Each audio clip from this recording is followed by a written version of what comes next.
우리에게 좋은 일이 일어나고 있습니다. 인사하겠습니다.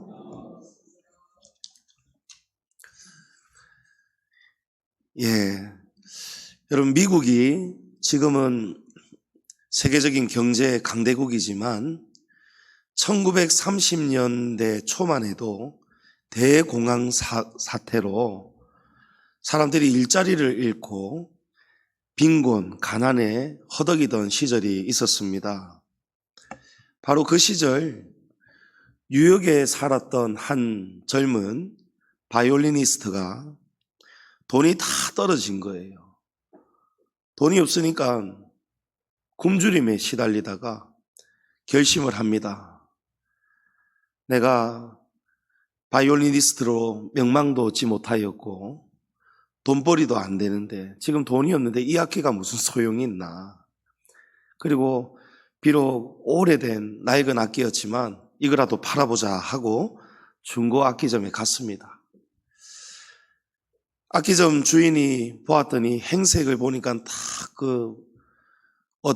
무슨 일로 왔는지를 알아차려요. 다들 돈이 없으니까. 그래서 악기를 좀 잘 쳐주어야 되겠다 싶어서 너무 낡고 오래되었지만 그래도 딴에는 100불을 쳐주었어요. 100달러죠. 아마 지금 우리 환율로 따지면은 14만 원 정도. 근데 당시에 환율로 따지면은 그보다 약 100 가까이 많았을 금액이라고 합니다. 그래서 이 젊은이는 악기를 팔자마자 돈을 받고는 100불을 받고는 식당으로 가서 맛있게 밥을 사 먹었다고 합니다. 그런데 그날 밤 악기점 주인이 악기를 한 곳에 두었다가 생각이 나서 이 악기 먼지도 닦고 수리할 곳은 없는지 봐야 또 팔 거 아니에요. 여기저것을 보다가 바이올린 안쪽을 보니까 아주 오래된 글자가 보이는데 거기에 뭐라고 쓰였냐면 안토니오 스트라디바리우스 1704 이렇게 쓰여 있는 거예요. 우리는 잘 모르지만 이 스트라디바리우스라는 사람이 이탈리아의 굉장한 악기 명장이라고 합니다. 깜짝 놀라서 이 감정을 의뢰해 보니까 정말 스트라디바리우스가 1704년에 만든 악기가 맞는 거예요. 여러분, 굉장한 악기였던 것이죠. 그런데 이 젊은이는, 본래 주인은 자기가 누구에게 받았는지, 할아버지에게 받았는지 모르겠지만 자기가 어쨌든 소유했던 이 악기의 가치를 몰랐어요. 누가 만든 악기인 줄을 몰랐어요. 그러니까 중고악기점 사장이 100불을 쳐줄 때 아이고 고맙습니다 하고는 100불만 받아들이고 식당으로 달려가서 우리 옛말에 엿바꿔 먹은 거예요. 그런데 이 악기를 누가 알아봤습니까? 악기점 주인이 진가를 알게 된 거예요. 이 악기 보통 악기가 아니었구나. 스트라디바리우스가 1704년에 만든, 그것도 몇 개 만들지 않았던 작품 중에 하나랍니다. 그러니까 굉장히 희귀하죠. 그래서 이 악기는 훗날에 여러분 얼마에 그 연주가에게 팔렸는지 압니까? 자그마치 10만 달러에 팔렸다는 거예요. 10만 달러, 우리 돈으로 100불이 14만 원이라면 10만 달러는 14억입니다. 14억. 여러분, 억이에요. 여러분, 몇 배의 차이가 나요? 1000배의 차이가 나요. 1000배의. 누가 이 악기를 만들었느냐에 따라서 처음에는 누가 만들었는지를 모르고 그냥 겉만 보고 가치를 매길 때는 100불이 적당한 금액이었을 거예요. 그런데 이 악기가 비록 오래되었지만 가치를 따질 때에 스트라디바리우스가 만든, 그것도 1704년에 만든 악기라는 놀라운 사실을 깨닫게 되었을 때에 이 악기의 가치는 100불이 될 수가 없는 거예요.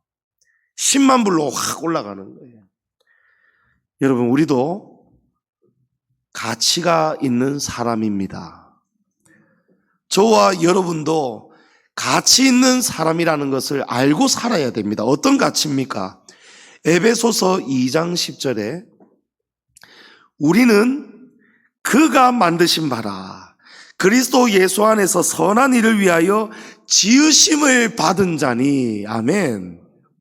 여러분, 우리는 어떤 존재예요? 우리는 가장 지존하시고 존귀하신 우주 만물의 왕 중의 왕이신 하나님이 만드신 걸작품이 우리입니다. 여러분, 그게 우리라니까요. 우리 가치라니까요. 이 바이올린도 누가 만들었느냐에 따라서 이 가치가 이렇게 달라지는데, 여러분, 하나님께서 우리를 만드셨답니다. 우리의 가치는 여러분 어느 정도 가치겠습니까? 가치를 매길 수가 없는 거예요. 세상은 우리의 가치를 모릅니다. 그냥 겉만 보고 판단합니다. 우리 안에 내용을 몰라요. 진짜를 몰라요. 그러나 우리의 진짜 내용을 알면 우리의 가치는 여러분 어마어마하다는 것을 우리가 알고 살아가야 돼요. 그때는 우리가 목에 힘을 주고 살아가야 돼요. 남들은 우리를 막 무시하여도, 우리를 남노하게 보고 우리를 좋지 않게 봐도 여러분 우리 스스로가 그렇게 당할 수는 없는 거예요. 왜 그렇습니까? 우리는 하나님이 만드신 존재라는 사실이에요. 이사야 43장 1절에도 야곱아 너를 창조하신 여호와께서 지금 말씀하시느니라. 이스라엘아 너를 지으신 이가 말씀하시느니라. 너는 두려워하지 말라. 내가 너를 구속하였고 내가 너를 지명하여 불렀나니 너는 내 것이다. 여러분 두려워하지 말라는 거예요. 남들이 너희를 어떻게 말하든지 간에, 세상이 너희를 어떻게 보든지 간에 두려워하지 말라는 거예요. 너는 내 것이다. 여러분, 자기 물건은 굉장히 우리가 아낍니다. 그죠? 예? 내가 만들지 않았어도, 내가 가방을 하나 샀어도 이 가방 땅에 함부로 안 놓습니다. 남들이 발로 차는 거 절대 가만두고 보지 않습니다. 내 가방을 왜 차요? 하고 막 지키고 보살피잖아요. 예? 그런데 자기가 직접 한 땀 한 땀 만든 가방은 여러분 더 소중한 가방이겠죠. 왜 그렇습니까? 여러 개가 있는 게 아니고 세상에 유일한 가방이기 때문에 그래요. 저와 여러분 세상에 둘이 없습니다. 하나님이 만드신 유일한 각자의 걸작품이라니까요. 하나님이 얼마나 우리를 귀하게 여기시겠습니까? 내버려 두지 않아요. 세상이 발로 차도록 내버려 두지 않아요. 다른 사람 말 듣지 마세요. 여러분 절대 주눅 들지 마세요. 두려워하지도 마세요. 전전긍긍하지도 마세요. 하나님이 우리의 아버지십니다. 하나님이 내 편이십니다. 하나님이 도와주신댔어요. 그러니까 우리는 스스로 절대 아이고 내 인생 왜 이렇나, 왜 태어났나, 내 인생 왜 이렇게 보잘것없나, 여러분 이런 생각 절대 하면 안 되는 거예요. 그러면 요즘 MZ세대들 말로 여러분 죄송한 표현입니다만은 똥멍청이에요. 똥멍충이. 이 바이올린 100불에 팔고 좋다고 흐흐하고 밥 사 먹으러 간 이 젊은이하고 다를 바가 없다니까요. 그러나 자기의 가치를, 이 악기의 가치를 알아보고 알게 된다면 여러분 100불이 아니에요. 10만 불로 바뀌잖아요. 하나님은 자그마치 우리를 사랑하시고 구원하시려고 하나뿐인 아들 이 독생자까지 십자가에 내어주시며 우리를 사랑하고 계십니다. 오늘 본문의 사건에서도 하나님은요, 하나님이 사랑하는 자를 절대 내버려 두지 않는다는 것을 보게 됩니다. 하나님은 우리를 한순간도 잊지 않으시는데요, 비록 우리가 고난을 당해도, 우리가 병이 들었어도, 지금 내일 먹고 살 아무것도 없어도 여러분 하나님은 사랑하는 자를 반드시 찾아와 주십니다. 도와주십니다. 하나님은 베드로를 통해서 지금 나면서부터 안전뱅이였던 이 한 사람을 만나 주시는 거예요. 여러분 그러니까 기다리는 자가 복이 있습니다. 때가 되면, 하나님의 때가 되면 하나님이 우리의 문제를 도와주시러 찾아오십니다. 2절에 가난한 안전뱅이는 나면서부터 걷지 못하였고 이 사람이 구걸할 수 있도록 어떤 이들이 메고 와서 성전 민문 앞에 두는 자, 이렇게 나옵니다. 자, 날 때부터 여러분 걷지를 못했답니다. 스스로 일어나 걸을 수가 없지요. 그러니까 어릴 때는 부모들이, 형제들이, 친구들이 막 돌봐 주었겠지만 긴 병에는 여러분 효자가 없다고 하죠. 예. 그러니까 늙은 부모님들 다 돌아가셨는지 우리는 알 길이 없지만 지금 부모, 형제, 친구들도 잘 없는 것 같아요. 그러니까 자기를 먹고 살 수 있도록 부양해 줄 가족이 없고 친구가 없으니까 지금 구걸하지 않겠습니까? 그러니 이렇게 날마다 구걸을 하고 먹고 살아야 되는데 이것도 쉬운 일이 아니에요. 보통 일이 아니에요. 말씀해 보니까 어떤 이들이, 친구도 아니고 이웃들도 아니고 어떤 이들이 메어와서 성전 미문에 두고 간다는 거예요. 그러니까 누군가의 도움이 없이는 스스로 구걸도 못하는 존재. 정말 비참합니다. 그죠?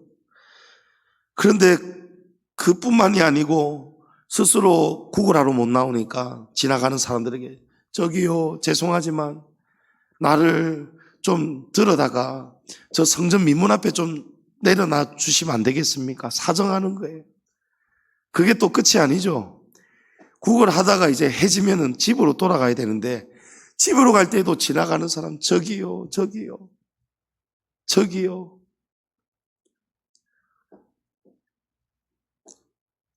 부모님 사시는 아파트 그 주차장에서 상가 쪽으로 나오면 연산 로타리 한창정보타운 근처에 볼일 볼 때 거기에 주차하고 나오면 좀 편해요. 주차비가 안 드니까요. 저는 뭐 1년에 볼일 해봤자 뭐 컴퓨터나 뭐나 한두 번 갈까 말까인데 제 아는 지인이 그 좀 주차장을 자주 이용할 일이 있는 거예요. 그래서 생각이 나서 그 상가 주차장 출입을 할 수 있는 그 키를 내가 그 친구를 줘버렸거든요. 근데 주고 나니까 아쉬워요. 또 종종 제가 또 이용할 일이 생길 때에. 왜냐하면 그 문은 그 다른 걸로는 열 수가 없어요. 번호로도 열 수가 없어요. 딱 그 자석 같은 키를 딱 갖다 대거나 지문을 찍거나 요래야만 열리는데 제가 그걸 가질 수 있는 방법이 없는 거예요. 입주자가 아닌 이상은. 그래서 유일한 방법이 하나밖에 없어요. 누가 나올 때를 기다리거나 누가 들어갈 때를 기다렸다가 저 멀리서 오고 있다가 누가 들어가고 있으면 자동문 닫히기 전에 얼마나 빨리 뛰어가야 되는지 몰라요. 예. 여러분, 그런데 이 사람은 지금 그런 차원이 아니에요. 예? 남들이 적어도 2-3명 이상이 이 사람을 들여다가 성전으로 데려다 줘야 되고 또 끝나면 또 지나가는 누군가를 기다렸다가 붙들고 또 데려다 달라고 해야 되고 그 살아가는 그 몸도 마음도 여러분 얼마나 고되고 힘들었겠습니까? 정말 비참하지 않습니까? 근데 이 사람이 더 비참한 사실이 따로 있습니다. 그게 뭐냐니까 지금 이 사람이 구걸하러 나오는 목적, 사는 목적, 삶의 모든 목적이 여러분 딱 이유가 하나밖에 없어요. 왜 구걸합니까? 왜 맨날 힘든 여정을 소화하면서도 왜 맨날 성전 앞에 나와 있습니까? 여러분 먹고 살기 위해서요. 그러니까 이 사람이 지금 살아가는 이유는 뭡니까? 먹는 것 때문에 사는 거예요. 왜냐하면 먹지 않으면 죽으니까. 누가 자기를 먹여주는 이가 없으니까 스스로 구걸이라도 해야 되니까. 그러니까 이 사람은 살기 위해서 먹는 것만 생각하고 자기 전에도 내일은 어떻게 하면 구걸을 잘 받아서 맛있는 거를 내가 먹을 것을 먹을 수 있을까? 전부 다 먹을 거. 근데 예수님은 뭐라고 하셨어요, 여러분? 정말 하나님 앞에 귀하게 택함 받은 성도는 내일을 염려하지 말라 하셨어요. 무엇을 먹을까? 마실까 입을까 이런 거 구하지 말라고 하셨어요. 이거는 하나님의 자녀가 구하는 기도가 아니라는 거예요. 이거는 다 이방인이 구하는 거래요. 하나님을 믿지 않는 자들이 먹고 살기 위해서 그 목적으로 사는 것이고, 그러면 우리 하나님의 자녀들은 사는 목적이 따로 있다는 말씀인 것이죠. 그러니까 먹고 사는 문제가 중요하지 않다라는 말씀이 아니고 그보다 우리는 더 높은 차원의 목적이 있어야 된다는 거예요. 그 목적이 무엇입니까? 여러분 잘 아시죠?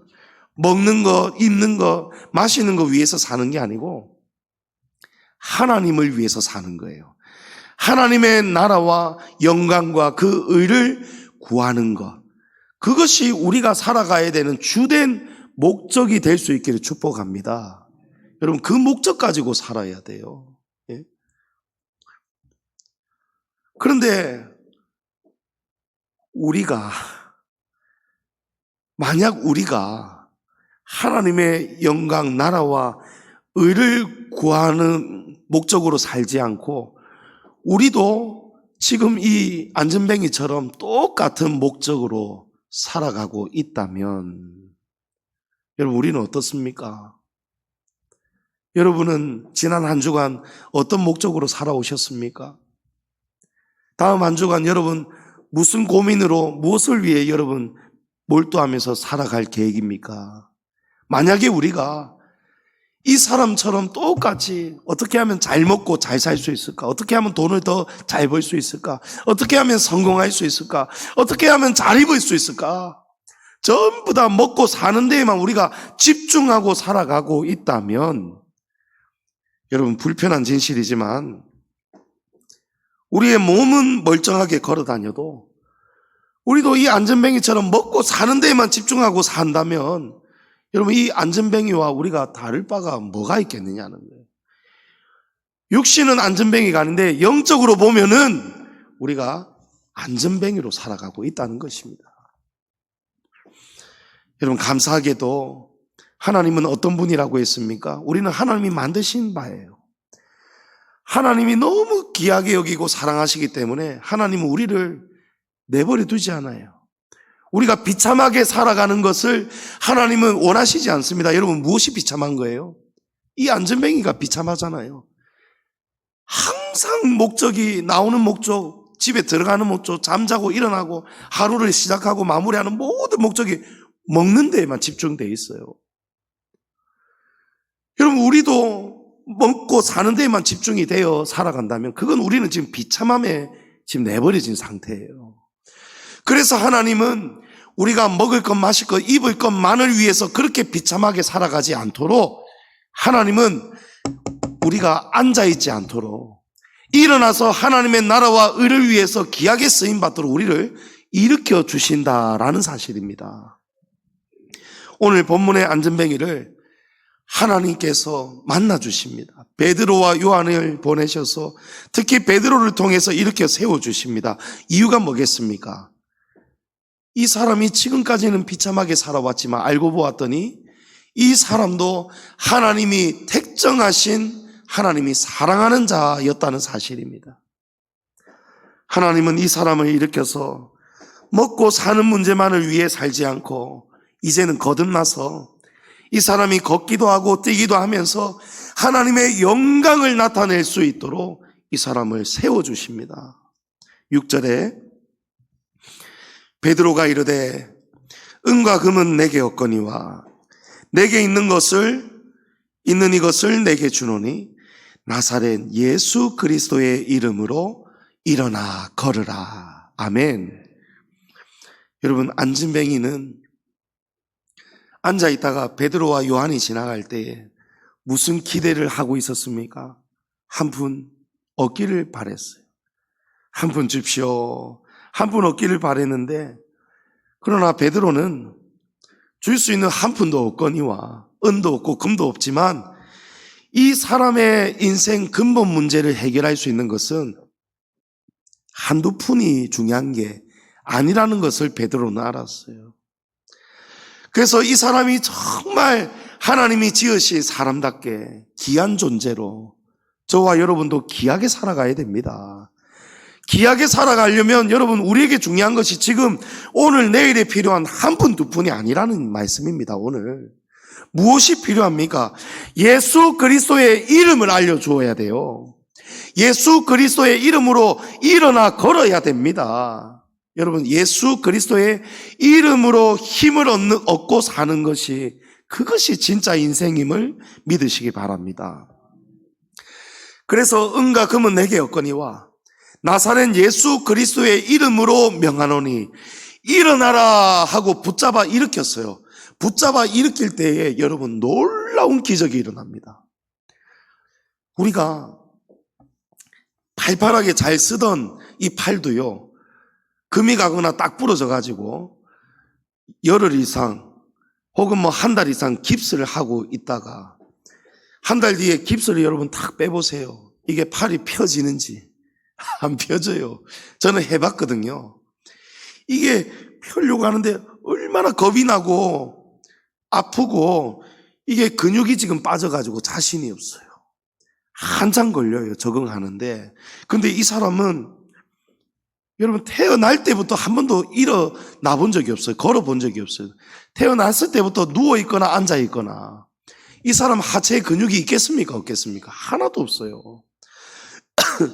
그런데 예수 이름으로 명할 때에, 잡아 일으킬 때에 여러분 어떻게 됐습니까?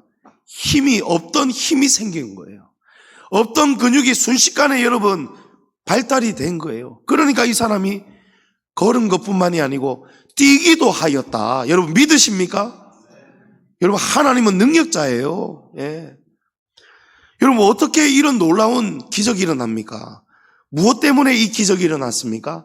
예수 이름 때문입니다. 여러분 예수님 이름이 얼마나 능력이 있는지 모릅니다.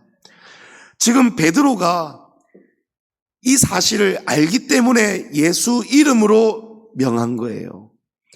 마가복음 16장 17, 18절 믿는 자들에게는 이런 표적이 따르리니 곧 그들이 내 이름으로 귀신을 쫓아내며 새 방언을 말하며 뱀을 집어올리며 무슨 독을 마실지라도 해를 받지 아니하며 병든 사람에게 손을 얹은 즉 나으리라. 아멘.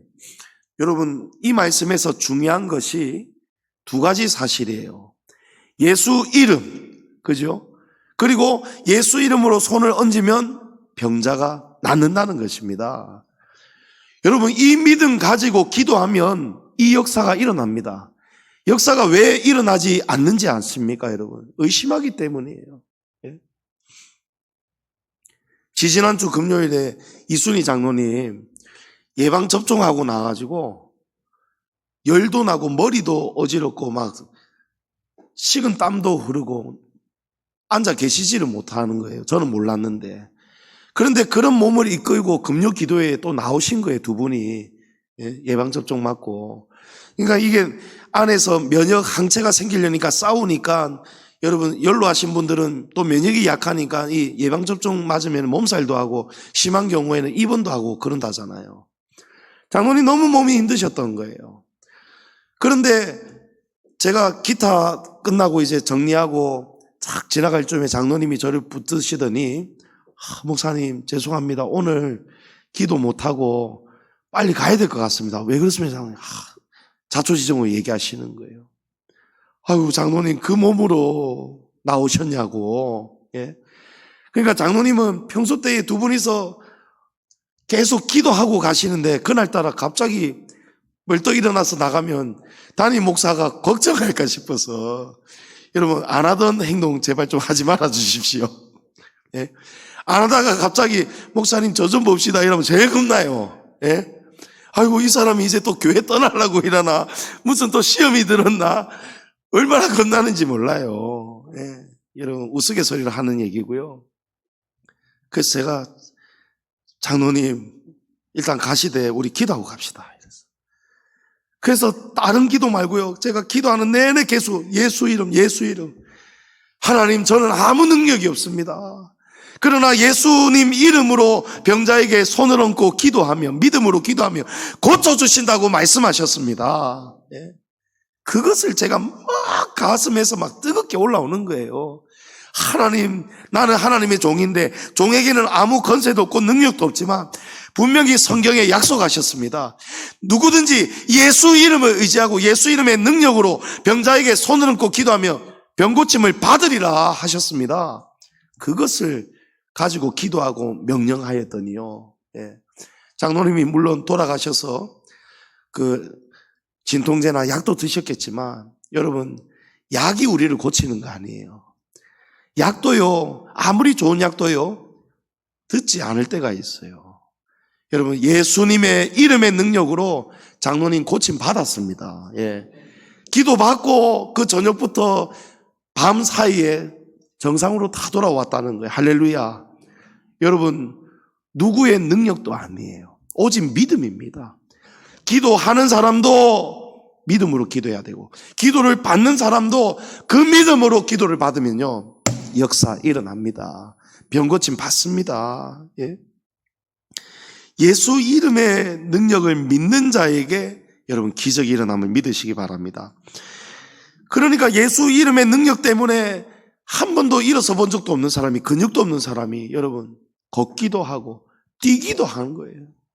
8절 이하에 베드로가 예수님의 이름으로 일으킬 때 그는 뛰어 서서 걸었답니다. 그리고 베드로와 요한을 따라 성전으로 들어가 걷기도 하고 뛰기도 하며 하나님을 찬송했다는 거예요. 모든 백성들이 그 일을 보고 심히 놀랬답니다. 할렐루야. 여러분, 하나님은요, 우리를 이렇게 살아라고 일으켜 세워주시는 거예요. 예. 비참하게 살지 말고 일어나 걷고 뛰면서 성전 문 앞에, 여러분, 성전을 못 들어가는 거예요. 믿음이 없어서 못 들어가고 일어설 수 없어서 못 들어가는 거예요. 그러나 하나님은 일으켜 세우셔서 우리가 성전 안으로 들어가 걷기도 하고 뛰기도 하고, 더 중요한 게 뭡니까? 하나님을 찬미하는 거예요. 하나님을 예배하는 것입니다. 예? 먹을 것과 마실 것과 입을 것을 내가 구걸하지 않아도 이제는 먹을 것, 마실 것, 입을 것을 주시는 하나님을 찬양하는 거예요. 예? 여러분, 제가 원치 않았지만 정말 억지로 저를 앉혔어요. 우리 시찰의 서기로 저를 앉히시더라고요. 선배 목사님들이. 예. 그 튀르키예 연수 성지순례 갔을 때 막 영어 쓰면서 막 열기구도 제가 다 진짜 몇백만 원을 깎고 진행하고 추진하고 막 가이드하고 이런 것들을 보고 제가 잘못 지켜버리는 거예요. 와, 저 물건이네 하고 잘못 지켜버리는 거예요. 그래서 아직 그럴 때가 아닌데 제가 시찰 서기가 되고 나니까요, 교회들마다 재정이나 돌아가는 사정, 이거를 제가 다 들여다볼 수가 있는 거예요. 우리 다다음 주에 시찰회를 하는데 그 앞두고 지금 시찰 임원들이 자주 모이고 교회들마다 상회비를 측정을 하고 교회의 형편을 돌아보는데요, 여러분, 우리가 정말 어렵다 해도요, 여러분, 우리 교회 정말 하나님이 얼마나 많은 은혜를 주는 교회인지 모릅니다. 예. 그걸 내가 다른 교회들의 형편을, 큰 교회라고 작은 교회라고, 여러분, 그게 아니더라고요. 크면 큰 대로 어려운 형편이 있고요, 작으면 작은 대로 어려운 형편이 있는데요, 그 상회비 산정 기준이 감사헌금, 주일헌금, 11조 이 세 가지의 결산을 가지고 교회들마다의 그 형편을, 기준을 나누는데, 우리 교회가 지금 요 세 가지의 헌금 외에 헌금이 그게 하나님의 보통 은혜가 넘치는 교회가 아니더라고요. 다른 교회들하고 봤더니 우리는 지금 1년 결산이 요것도 안 되어야 정상인데, 우리 성도들의 자력 헌금은 사실은 굉장히 우리가 어렵고 열악한 교회가 분명합니다. 그런데 그 외에 하나님이 여기저기서 채워주시는 헌금이, 이 새 헌금 외에 전체 결산은 우리가 딱 살 수 있도록 하나님이 계속해서 주시고 계십니다, 여러분. 예. 여러분, 지난 주일에도요, 아시는 분은 아시겠지만 원로 목사님 책을 읽고 감동을 받아가지고 그 김채한 집사님이라고, 그 집사님이 다른 교회 성도님인데 우리 교회에 처음에 막 헌금을 몇 번 해주신 적이 있어요.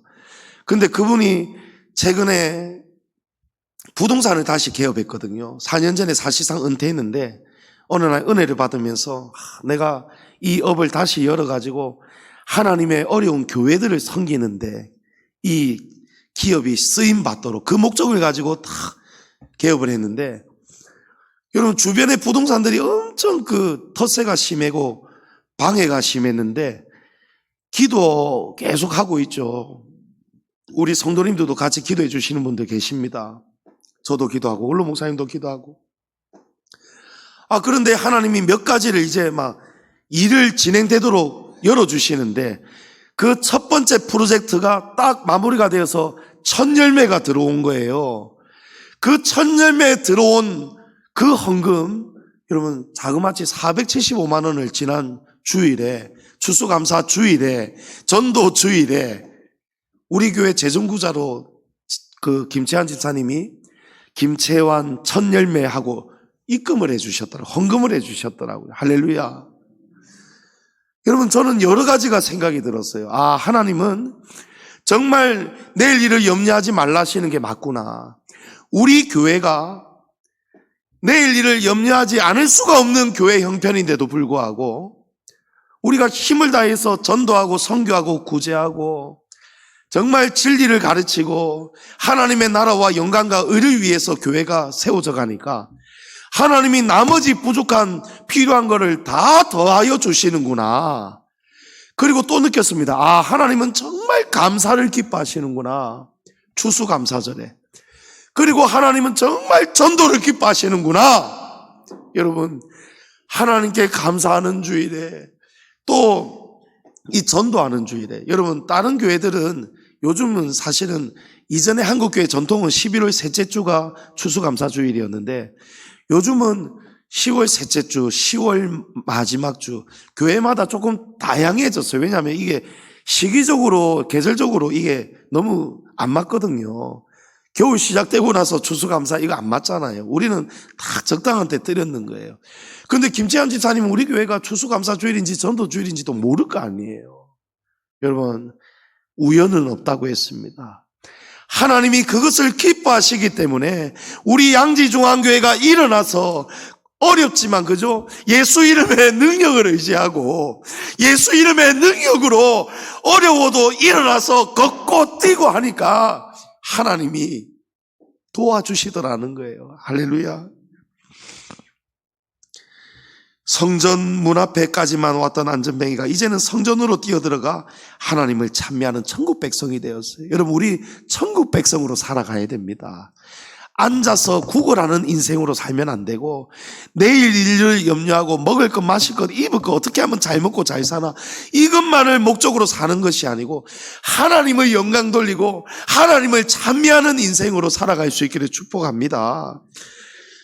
그때의 육신의 장애뿐만이 아니고 육신의 궁핍만이 아니고 영적인 궁핍까지 여러분 다 채워지잖아요.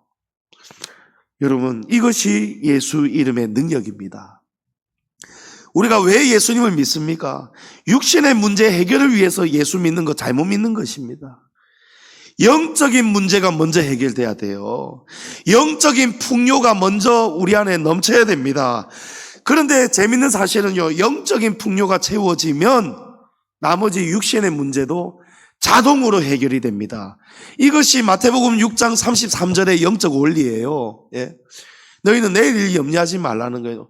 그런즉 너희는 먼저 그의 한 나라와 의를 구하라. 그리하면 너희에게 필요한 모든 것을 하나님께서 더하여 주시리라. 여러분 영혼이 먼저입니다. 그래서 요한 3서 1장 2절에도 사랑하는 자여 내 영혼이 잘된과 같이 내가 범사에 잘되고 강건하기를 내가 간구하노라. 여러분 거꾸로 사는 사람들이요 10중 8구입니다. 성도들 10명 중에 영적 원리 예수님이 가르쳐 주신 방법대로 살아야 되는데 이 방법대로 살지 않고 엉터리로 거꾸로 사는 사람이 10중 8구예요. 여러분 진짜 그렇습니다. 그게 불편한 진실이에요. 사실은 뒤집어야 되는 거예요. 예? 우리가 일어나야 돼요. 영적으로 일어나야 돼요. 영적으로 앉아있지 말고 영적으로 일어나야 돼요.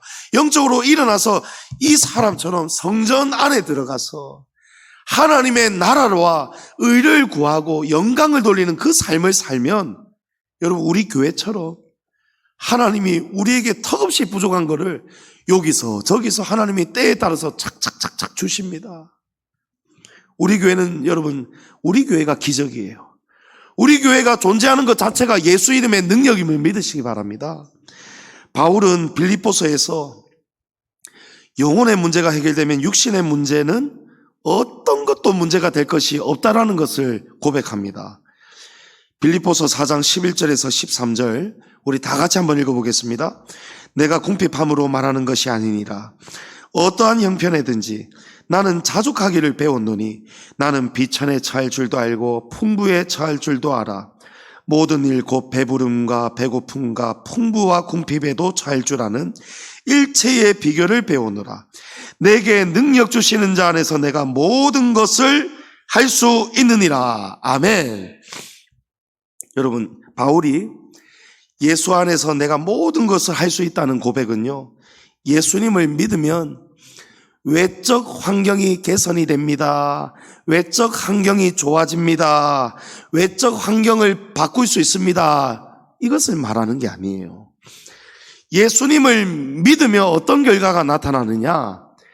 외적 환경이 어떻든지 간에 고난이든지 역경이든지 간에 예수님을 믿으면 그 모든 것을 넉넉히 이길 수 있는 내적 능력이 생긴다. 여러분 이것이 진짜 믿음이에요. 예.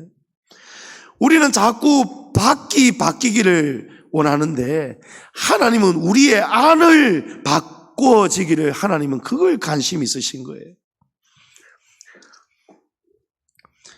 여러분 영혼이 먼저 만족이 있어야 돼요. 우리의 영혼이 행복해야 됩니다. 여러분 영혼이 지금 만족이 있습니까? 기쁨이 있습니까? 영혼에 지금 기갈되고 고갈되고 허덕이면 안 돼요. 여러분 영혼을 무엇으로 채웁니까? 영혼의 생수를 무엇으로 채웁니까? 성령의 능력, 성령의 권능, 성령의 불이 우리 안에 충만해야 됨을 믿습니다. 예?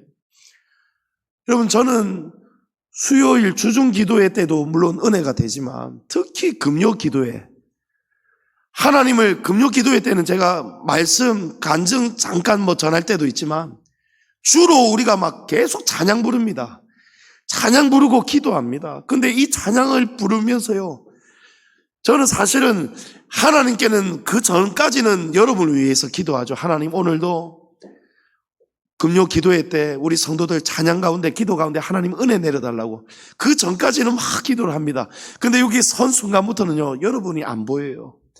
제가 막 은혜가 막 너무 그립고 사모가 되고 찬양 부르고 기도할 때 여러분 얼마나 성령이 쏟아 부어지는지 몰라요. 예?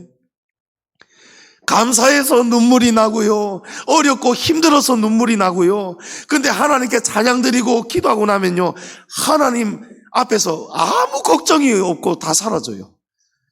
뿌듯해져요.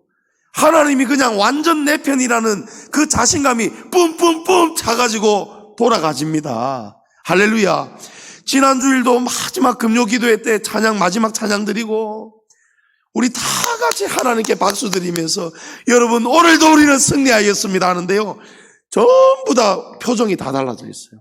영적 충만, 영적인 이 생수가 넘치니까요 승리한 거예요. 예. 내가 여러분 영적 상태 보면 다 보입니다. 근데 전부 다 기쁨이 넘치더라고요. 할렐루야. 예. 여러분 바울이 이겁니다. 내게 능력 주시는 자 안에서 내가 모든 것을 할 수 있다. 환경은 여전히 가난하고 어렵고 춥고 배고프고 해도 그게 여러분 걱정이 안 된다니까요. 왜 그렇습니까? 하나님이 나와 함께 하시다는 사실 때문에 다른 것이 전혀 신경이 이제 안 쓰이는 거예요. 여러분 그것이 예수 이름의 능력입니다. 여러분 이 능력이 우리 안에 넘치면은요, 예수 이름의 능력이 넘치면 자기뿐만이 아니고 다른 사람도 일으켜 세우게 됩니다. 자기도 예수님의 능력으로 일어나지만 자기뿐만이 아니고 옆에 있는 다른 사람도 일으킨다니까요. 여러분, 베드로도 사실은 원래 영적으로 안전뱅이였어요. 영적 안전뱅이는 여러분 새 속에 지금 머물러 있는 상태예요. 그냥 먹을 것만 위해서 사는 거예요. 이전에는 베드로가 이런 삶을 살았어요. 예수님의 제자가 되었지만 예수님 따라다니면서 베드로는 무엇을 기대하고 따라다녔습니까? 예수님의 왕국이 세워질 때 예수님 가장 우편에 앉고 싶어 했어요. 가장 큰 자리 베드로 앉고 싶어 했죠. 그래가지고 길에서 제자들끼리 서로 누가 우편이냐 좌편이냐 막 앉을 것이냐를 두고 자리를 두고 싸웠잖아요. 베드로가 그때가 영적 안전뱅입니다. 그런데 예수님의 십자가 죽음과 부활을 보고 베드로가 오순절날 성령을 받은 다음에, 이 성령 받은 다음에 베드로가 어떻게 됩니까? 예수 이름으로 충만해지는 거예요. 할렐루야. 바로 그때가 영적 안전뱅이에서 베드로가 일어난 때예요. 베드로가 안전뱅이에서 일어나고 나니까 이제 삶이 바꾸어지죠. 이제는 베드로가 살아도 주를 위해 살고 죽어도 주를 위해 죽겠다는 결단으로 숨어 지내던 베드로가 예루살렘으로 나가서 사람들에게 외치잖아요. 예수는 살아계신 하나님의 아들이십니다. 그리스도십니다. 죽으셨다가 부활하셨습니다. 담대하게 외치잖아요. 여러분, 이게 예수 이름의 능력입니다. 베드로가 자기가 성령 받아서 일어나고 나니까 베드로가 이제는 거리로 나가서 다른 사람들을 이렇게 세우잖아요. 예? 여러분, 이것입니다. 오늘 본문의 안전뱅이도 예수님의 이름으로 일어났지요. 그걸로 끝나지 않아요. 자리에서 일어난 이 안전뱅이도 이제는 안전뱅이가 아니죠. 이 사람도 자기가 일어나서 걷고 뛰고 난 이후에는 다른 사람들을 일으키는 사람들이 됩니다.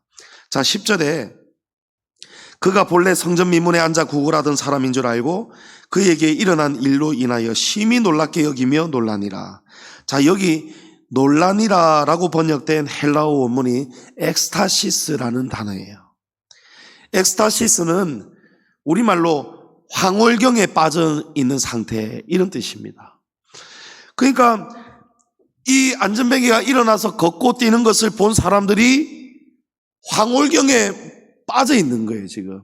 무슨 황홀경이냐?